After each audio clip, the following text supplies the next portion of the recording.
She will soon be getting over it, the BFG said. Have you put all the other important things into it? Sophie asked. When I was blowing that dream into the Queen's bedroom, the BFG said, she will be dreaming every single little thing-a-ling you was asking me to make her dream. About me sitting on a windowsill. That part is very strong. And about a big friendly giant. I's putting in a nice long gobbet about him, the BFG said. As he spoke, he picked up one of his smaller jars and very quickly tipped the struggling, trashing Humper out of the large jar into the small one. Then he screwed the lid tightly onto the small jar. That's it, he announced.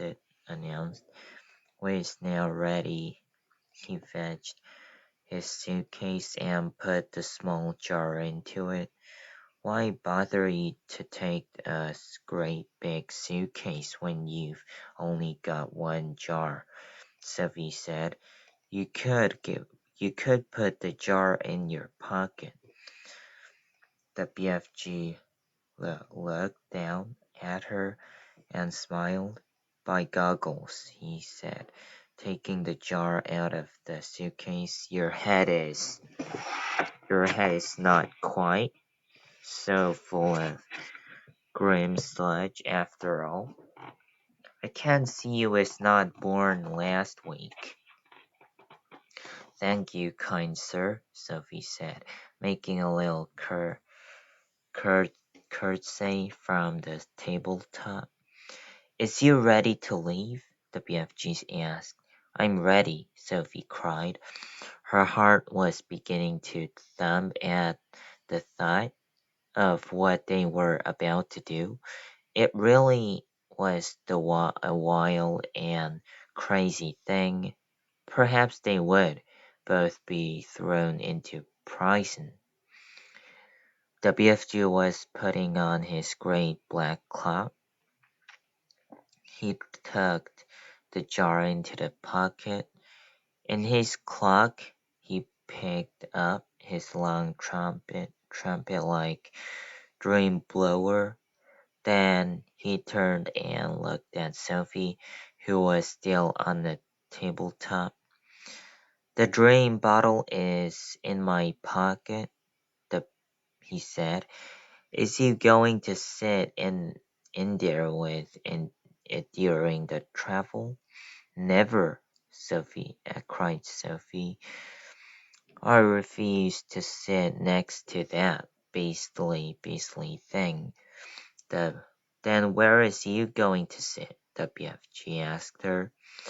Sophie looked him over for a few moments. Then she said, if you would be kind enough to swivel one of your lovely big ears so that it is lying flat like a dish, that would make a very cozy place for me to sit.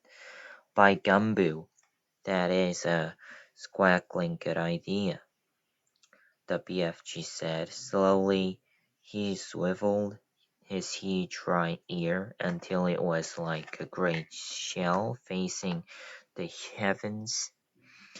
He lifted Sophie up and placed her into it. The ear itself, which was about the size of a large tea tray, was full of the same channels and crinkles as a human ear. It was extremely comfortable. I hope I don't fall down your ear hole, Sophie said, and adding, edging away from the large hole just beside her.